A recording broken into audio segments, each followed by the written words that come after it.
Depuis Milton Friedman, la cause semblait entendue. L'entreprise n'a qu'une finalité, créer de la valeur pour l'actionnaire en maximisant son profit. Mais cette seule logique autocentrée ne considère pas une partie des coûts sociétaux ou environnementaux que les entreprises génèrent. Quelle est donc la finalité de l'entreprise, son utilité dans la société et comment la formaliser? La raison d'être est justement une de ces voies ouvertes à l'entreprise pour identifier la cause véritable et profonde de son existence et réorienter ses choix en conséquence, en mettant en cohérence toutes ses pratiques avec cette finalité. Les RH sont impactés de plusieurs façons par cette question. Tout d'abord, si l'entreprise prend en compte l'ensemble de ses impacts sociétaux, elle se concentrera davantage sur le développement de la personne au travail. Sans parler du fait que les individus eux-mêmes sont à la recherche d'une raison d'être. À quoi est-ce que je sers au travail?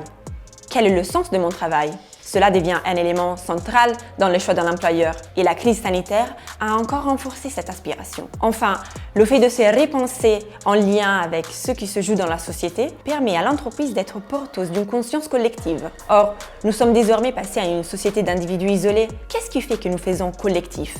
Qu'il y ait une convergence entre les individus. L'entreprise répond alors à ce besoin en solidifiant le lien social au service de cet enjeu.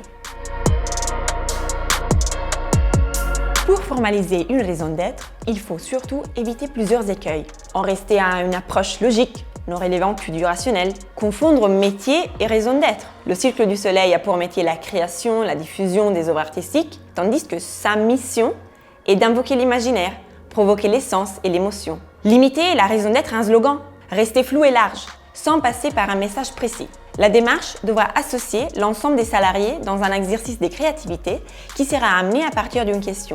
À quoi voulons-nous être-t-il? Il s'agit d'exprimer le rêve des collaborateurs. La raison d'être ainsi formulée prendra une forme simple et sera communiquée largement. Il s'agira ensuite d'aligner les choix business et les actions du quotidien sur la raison d'être, en travaillant sur leur cohérence.